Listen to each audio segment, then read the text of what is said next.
Hello everyone, and welcome back to another video. Today's video is number 5. Now before we get into the topic, I want to say sorry for the long wait from my previous video to this one. I had a very busy weekend, but in the future I will try to keep my uploads between one day apart from the last, or as long as to 3. I try to keep up with YouTube's aggressive algorithm. So I do apologize, but I do thank you for coming back. I hope you all had a very fun and spoopy Halloween. And today's video is number 5, as we said, is about multiple different things under the same sphere that coincide with mental health that attributes to not only this, but in your overall life. Then we're talking about today's imposter syndrome, perfectionism, rejection, burnout, and breaks. It's a lot, but we're going to keep it brief. So, first things first we're going to talk about is imposter syndrome. You're probably thinking, what the hell is that? Is it as simple as it sounds? No. Let's pull up my Google search. Imposter syndrome is a behavioral health phenomenon described as self-doubt of intellect, skills, or accomplishments among high-achieving individuals.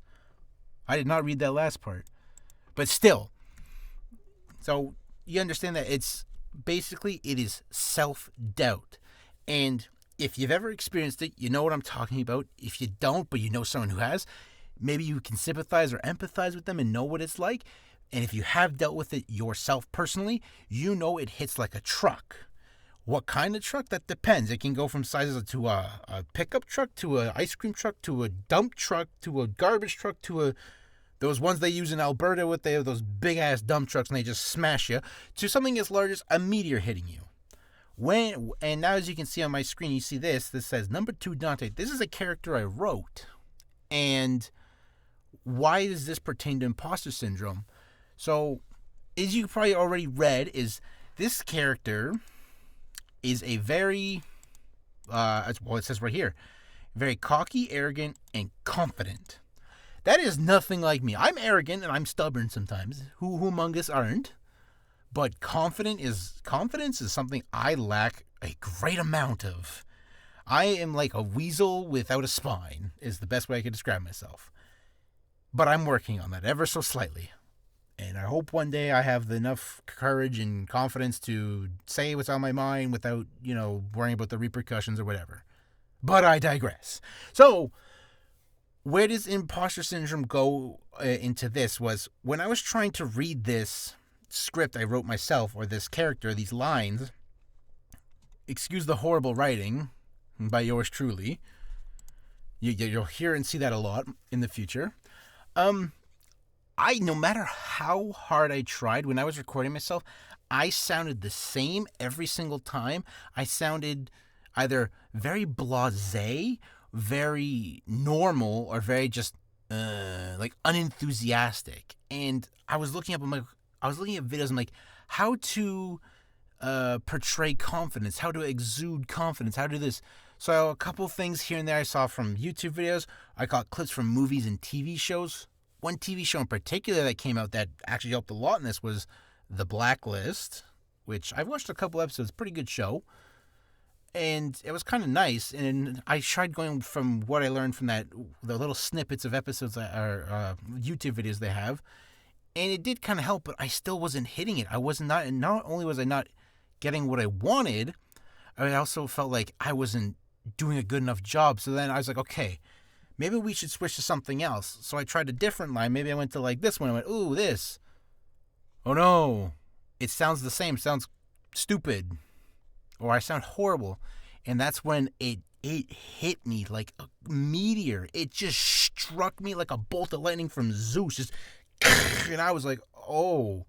I went and laid in bed. I went to a spiraling depression that lasted maybe an hour or two. I was just in bed and I was just like, all right, well, I'm going to pack up. I'm done. I don't want to do voice acting anymore. I don't even want to do acting. I don't want to do this at all. I suck.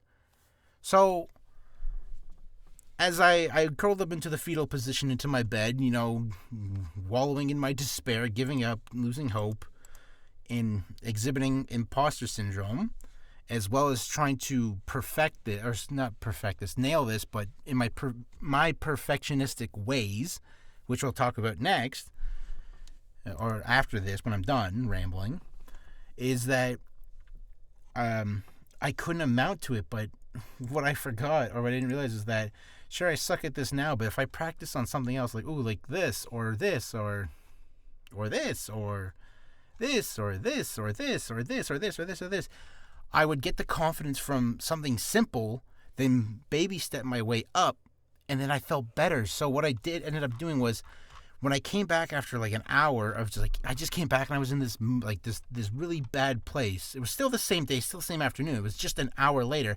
I got up and I said, okay, you know what, Matt? Let's just go to something else. So I went on to something else, and I was like, okay, that was good. Good job. Keep going. And I just kept reassuring myself, and I just kept doing and going and going. And then eventually I came back to this, and this used to be a lot shorter. This used to be like to about there, and I added more stuff, and I think I changed some stuff. I added some stuff. That's with a lot of stuff I'm going to talk about much later when we start doing these readings. Sorry, hiccup. And I just want to say, like, be very careful when you're doing stuff like this, or if anything is similar to this outside of acting. So maybe it's your day job, maybe it's a personal matter. Just be careful that you don't think you're good enough, because you are good. You are enough. You don't have to reassure anyone but yourself that you can do it. If someone is if a naysayer, a negative Nancy out there saying you're a poo-poo head or something like that, forgive my childishness, just forget about it and tell yourself these words that I learned from a character from a game, saying, I am enough. Because that's all that matters. You are enough. Just give yourself that credit. You deserve that credit. So, and if you're stuck in this one part, do what I did. I took a break and I came back and I did something else. So don't worry about it. It's not the end of the world if you suck at something. If you suck at something, that's actually a good thing, because when you suck at something, then you realize that, something ain't right. Let's do something else. And if I'm good there, then, then maybe I don't suck at this thing completely. Maybe I just suck at it now, and I'm not ready for it. It's like when you level up in a game. It's like, oh, look, here's a really tough enemy. I can't fight it now. It's going to whoop my ass. It whoops your ass.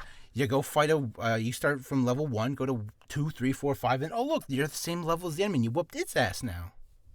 You're done. So that's my take on imposter syndrome, is don't worry about it. Does it happen time to time? It does, but for me, it still does. But I don't let it hit me as hard as it did, because I always remember those words, I am enough, and only that is, I will get better. If you practice every day, you'll be fine. Don't worry about it. So now, after my lengthy rant on imposter syndrome, let us talk about the next part, perfectionism. I am a perfectionist. I hate it. Does it help? Yes.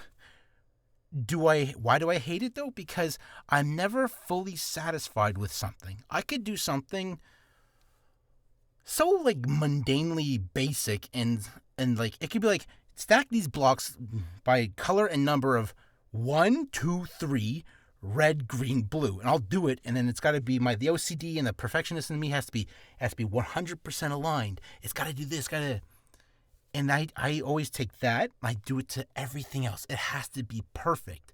I have to get the right combo in a game. I have to make sure I'm fully utilizing my team's compositions in Persona or Honkai Star Rail, or I'm using the right gun class in Call of Duty. Stupid crap like that.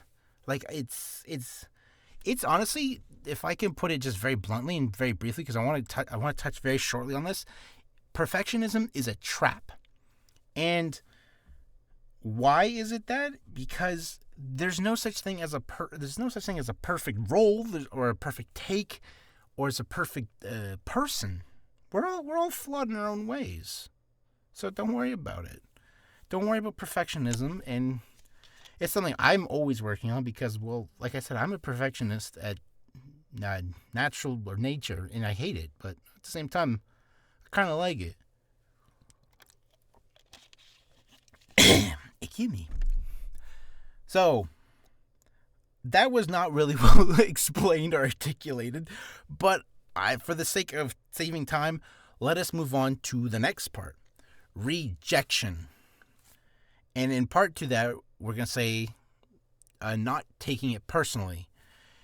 This mainly pertains to acting in general, and that is when we say not taking it personally, and something I'm very surprised that I've been doing this pretty well at, because I'm not good at rejection in any form, whether it's like if I go up to a girl and be like, hey, I like you, dinner, and they'll be like, no. I'll be like, oh. Or if it's something like, here's an idea I think you should do, and they're like, it's great, but no. And I'll be like, oh. Something along those lines, no matter what it is, whether it's negative, positive, or whatever, I don't take it well. And in this is an industry built upon, it's not built upon, it's built on people preconceiving, or the preconceived notions of the rejection of this is taking it personal. They'll apply for a job they think they're perfect for, and they won't get casted, and they'll be like, they didn't hire me because they thought I sucked, or they didn't hire me because they thought that my hair color wasn't dark enough or something like that. Or in this case, because I'm doing all this work remotely, they don't know me in my face unless they see these videos. My bad. But they'll be like, oh wow, he just sounds like a dink, or he sounds like a poo-poo head, or he sounds like a poo-poo. I just said poo-poo twice. I'm very childish. I'm sorry. But whatever it is, that's not true. When you get over one of the hurdles, which is something we're going to talk about probably in our next videos, is hurdles. But one of the things we're going to talk about is when you're applying for these jobs, it's not as daunting as it seems. Sometimes you're just recording for work as best as you can at the moment. And then if they like you, they'll hire you. If they don't worry about it. It's just, you'll see jobs having postings with, they'll say responses of 50. And it's like, wow, so they have to sift through 50. And sometimes a lot of this case in this industry is time is a big, probably the biggest factor for actors, studios, directors, producers, executives, the people behind the, like say if it's a commercial, the TV network, all of it is timing. So sometimes they won't even listen to your audition. And that's why you don't have to take it personally. This is all a factor of timing. So if they listen to, like, say you're the fifth person they listen to out of like 50, and it's like, okay, the person who posted the job will listen and be like, they'll hear, oh, boo, boo, boo, boo. Okay, I like that. Let's go back to it. They put it on a short list, or they bookmark it. They go back to 2. Didn't really hit the mark. Number 3, didn't hit the mark. Number 4, whoa, that was great. I don't need to listen to anyone else. They forget about 1, 2, 3, then they completely neglect you all the way to 50. That's not personal. That's just the way the cookie crumbles. That's the way this business is it's timing. Do you have the timing? Do you have what they're looking for? Can you do it right away? Hope that snap wasn't too loud. It's not personal. It's pure business. That's a line that says a lot in movies. I never understood as a kid. I get it now. But like, you don't have to take this personal. They're not attacking you. They're not being like, ew, I don't like this guy because the way he sounds is very stupid. And if you ever encounter someone like that, then you just don't talk to them, obviously. You don't need that negativity in your life. You don't need that downer on you. Just, if anything, you can always report saying, yeah, this client was actually very rude to me, or this person's, and then you can tell it to your fellow voice actors in the industry, saying, whether they're professionals, they're rookies, or they're people of your caliber who is in the middle level, just, starting to build your career and repertoire. It's always good. Communication, word of mouth is a big thing in this. So now we're going to talk about, I spat there, my bad, that's disgusting. Now we're going to talk about the last 2 things, both being with B's. Burnout and breaks. They coincide for obvious reasons because, well, I don't got to explain. You're smarter than me. So burnout obviously is doing so much to the point where nothing is clicking and you're getting frustrated. you are not finding it easy. You're not finding what should be easy to you easy anymore. You're, like, as I said, you're getting frustrated. You can't focus. You'll lose track of time. You'll lose track of your character. You'll lose track of anything and everything you're trying to do. And then obviously you are mentally, not physically, but maybe if you're doing a very strenuous role and you want to get into the character, like clenching your neck or tense up everywhere, it's very strenuous. And that's where, and then you got to be careful of the burnout, because then the burnout will then lead to the other two we talked about before, which is the rejection. You may be like, they rejected me because they thought I was too aggressive. Maybe you were. Maybe because you're just overworking yourself. You're not giving yourself, room to breathe, to take a break. So if you're starting to get even the littlest of burnout, but you think you can do some more, but then maybe do one or two more auditions or some reading takes, practices, and then take a break. Please just take a break, because you deserve, not only do you deserve it, but you need it. You're not a machine. You're a human being. It's okay. And that's why I'm talking about breaks. That's why they're together. Breaks are very important, whether your break is 5-10 minutes, because like me, so I sometimes, I come home from work, it's like 5-6 o'clock, I rush to I eat dinner, make my lunch, and then I come down here and I start applying for jobs, and then I record a video, and my legs are hurting because my day job requires a lot of walking. So my feet start to hurt. I'm wearing steel-toed boots. I'm walking around a lot. Sorry. And I get very tired, and sometimes there's light days where I just, I sit in my truck half the time, and then the other days I'm like running around like I'm running around like a chicken with its head cut off, and it's like, holy crap. And then I gotta come home and I gotta do this. But the one way I can look at that is I don't gotta or have to. I want to do this, because this is a passion of mine. It's something I'm very adamantly good on. But not good on. Something I know I can be good at. There we go. My bad. And as I said at the beginning of the video, my last video was on Halloween. That was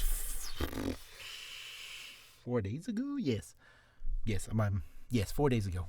Sorry, I'm stupid. It was 4 days ago, and I had a lot to do this weekend.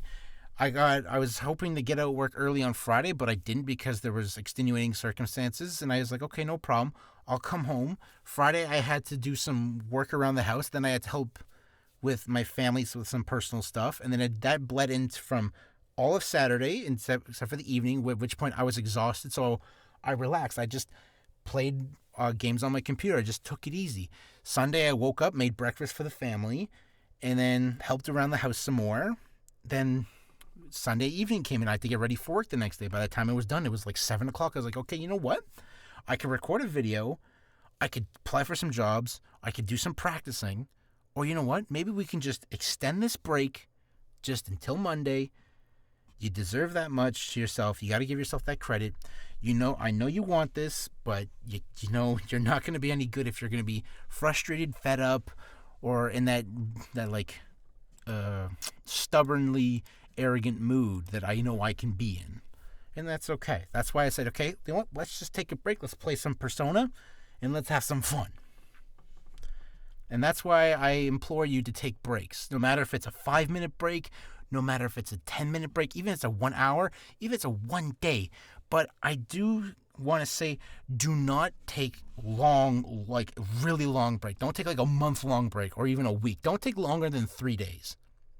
Because then soon you get comfortable and complacent in the laziness, and then you forget all this stuff, and then it's hard to get back into the rhythm, into the feeling, which kind of worked for me, because Thursday, Friday, when I was applying for jobs, I was really into this rhythm, like, okay, I'm starting to get things. And then as I was starting to get it, I got pulled away, and I was like, okay, that sucks, but you know what? If I felt it once, I'll feel it again. Not the end of the world. So with that, we're going to finish it there, because this is probably a really long video already, and I do apologize. And I hope you guys understand that, yes, this can be mentally taxing, maybe even sometimes physically taxing, But don't worry about it. Don't neglect who you are. Do not doubt your ability, your capabilities, your skills, your intellect. You're brighter, you're bigger, you're awesome. I know it, you know it. Well, you don't know it, but I'm telling you, you do know it. You're more than meets the eyes. And don't be too perfectionistic. Just do something you think is right. Don't worry about rejection in this. Don't even worry about rejection at all. It's, to be honest, it's something I have to get over still, and this is actually helping quite a bit. But, come see, come sa. Burnout, obviously, you don't want to burn out ever, because then you become so just mentally fried. You just become a vegetable for like a week, and you're just like, yep, I'm not doing nothing. Then you become a arrogant dick, and then that's where your breaks come in. Take your breaks, people, and get back to it. With that, I hope you learned from this video, and I hope you enjoyed this video, and I wish you all a very good night. Oops, that's the wrong one.